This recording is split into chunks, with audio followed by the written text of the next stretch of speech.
Thinking that a glass of wine a day is a magic bullet for your heart? You've been told a dangerous half-truth. The reality is a paradox. The same drink that can protect your heart can also be the very thing that destroys it. Heart disease is the leading cause of death, and for millions of people over 40, this simple daily habit is either their shield or their sword, but they don't know which. And the latest science, just published in the journal Circulation by the American Heart Association, gives us a shocking answer. I'm Professor Vitalis, and today we're going to decode exactly what that science means for you. You'll discover the precise number of drinks that can help or harm your blood pressure, your risk of stroke, and even your chances of sudden cardiac death.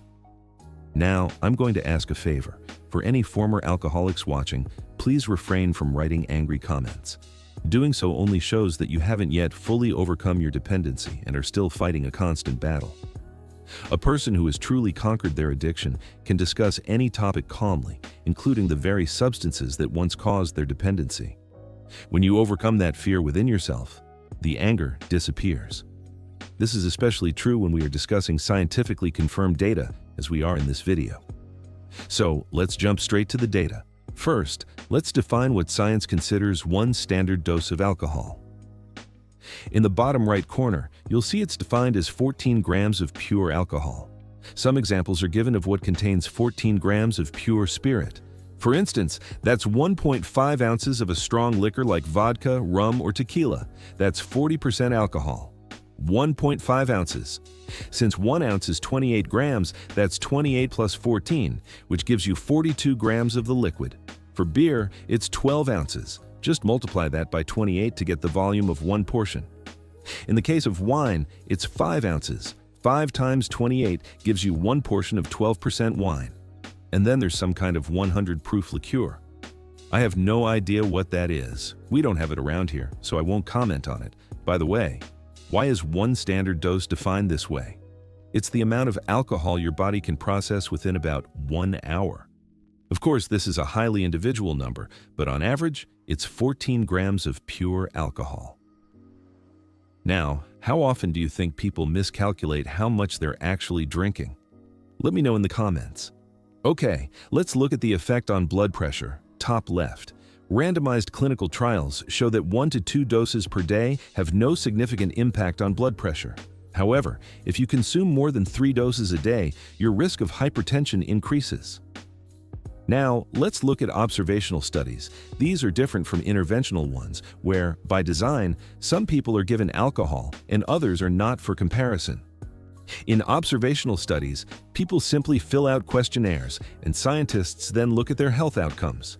And these observational studies show that 1 or more doses of alcohol per day already increases the risk of arterial hypertension.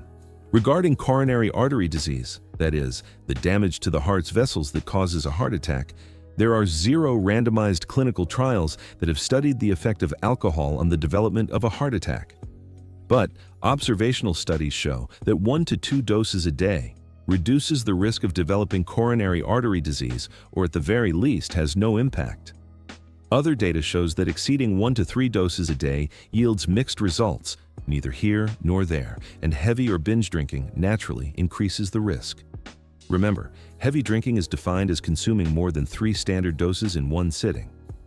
Now, for strokes. Similarly, there is no data from randomized clinical trials. And that makes sense.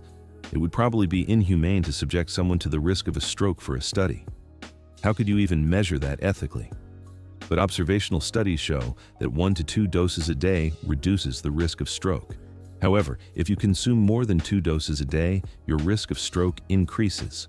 Regarding atrial fibrillation, also known as AFib, randomized clinical trials show that heavy alcohol consumption increases the risk. Let me remind you, that's more than 3 standard doses per day. But observational studies show that with 1 dose a day, some studies find an increased risk, some find no increase, and some might even show a decrease. Other studies indicate that exceeding even 1 dose a day significantly raises the risk of atrial fibrillation. What about sudden death? There's no data from randomized clinical trials, but observational studies suggest that consuming 1 dose of alcohol per day lowers the risk of sudden death, while heavy drinking increases that risk. And finally, heart failure. Randomized clinical trials are absent here as well, but observational evidence shows that 1 to 2 standard doses per day reduces the risk of developing heart failure, or at least has no effect on it. But if you consume more than 2 standard doses, you increase your risk of heart failure. So the evidence presents a very fine line between benefit and harm, where the key is understanding what a standard dose truly is and being honest with yourself about your intake. If you found this evidence-based breakdown helpful for making more informed decisions about your health, consider subscribing for more videos just like this. This is Professor Vitalis.